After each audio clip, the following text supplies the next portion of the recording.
పటాన్చెరు నియోజకవర్గం రామచంద్రాపురం కొల్లూరులో ఉద్రిక్తత చోటు చేసుకుంది. భూదందా భగ్గుమనడంతో భయానక వాతావరణం చోటు చేసుకుంది. 2019లో కర్నూలు నరేంద్ర అనేటువంటి వ్యక్తి కొల్లూరు సర్వే నెంబర్ 139లో 1 ఎకరం కొనుగోలు చేశారు. అయితే భూమి ధరలు పెరగడంతో ల్యాండ్ అమ్మిన శ్రీనివాసరెడ్డి, ప్రభాకర్ రెడ్డి, వెంకటరామరెడ్డి దౌర్జన్యానికి పాల్పడడంతో నరేందర్ వికాస్ పోలీసులను ఆశ్రయించారు. ఇక దీంతో కొల్లూరుకు చెందినటువంటి నరసింహ అనేటువంటి వ్యక్తి బూతులు తిడుతూ ల్యాండ్ ఓనర్ నరేందర్ తనయుడు వికాస్ పై దాడికి పాల్పడ్డారు. సమాచారం తెలుసుకున్న పోలీసులు సంఘటనా స్థలికి చేరుకుని పరిస్థితిని అదుపు చేశారు. తమకు ప్రాణహాని ఉందని న్యాయం చేయాలంటూ నరేందర్ పోలీసులను కోరుతున్నారు.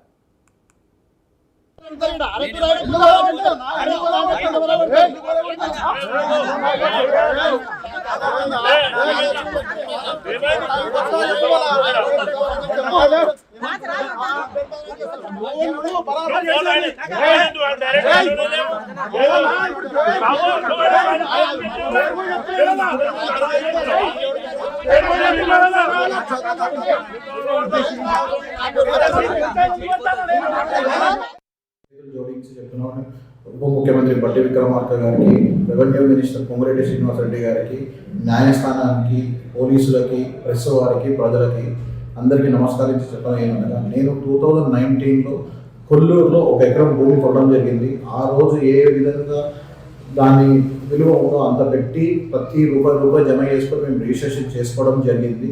చేసుకొని మేము మా భూములు మేము ఉండగా ఇప్పుడు మళ్ళీ అమ్మిన వాళ్ళు దౌర్జన్యంగా శ్రీనివాసరెడ్డి, ప్రభాకర్ రెడ్డి, వెంకటరామరెడ్డి, నరసింహ వీళ్ళు నలుగురు వచ్చి మమ్మల్ని భయాందోళనకు గురి చేస్తున్నారు. మా దగ్గర ఉన్న ప్రతి డాక్యుమెంట్ ఉంది, అన్నీ ఉన్నాయి. ఇప్పుడు ఇక్కడ మేము వచ్చి మాది అని చెప్పేసి అడిగితే భూములు అప్పుడు అంతే ఉన్నాయి, ఇప్పుడు రేట్లు ఎక్కువైనాయి, ఇప్పుడు మాకు వాటా కావాలని చెప్పేసి నరసింహ అనే వ్యక్తి నా పైన దాడి చేయడం జరిగింది. మా దగ్గర వీడియోస్తో సహా అన్ని ప్రూఫ్లు ఉన్నాయి. మీరు ఒక్కసారి చూసి పరిశీలించండి. మా దగ్గర రెవెన్యూ ప్రకారంగా కానీ, ఆర్టీఓ ప్రకారంగా కానీ, ఎంఆర్ఓ ప్రకారం ప్రతి ఒక్క డాక్యుమెంట్ ఉన్నాయి. దానికి నేను అన్నిటికీ సిద్ధం, ప్రతి ఒక్క డాక్యుమెంట్ నేను ప్రజెంట్ చేస్తాను.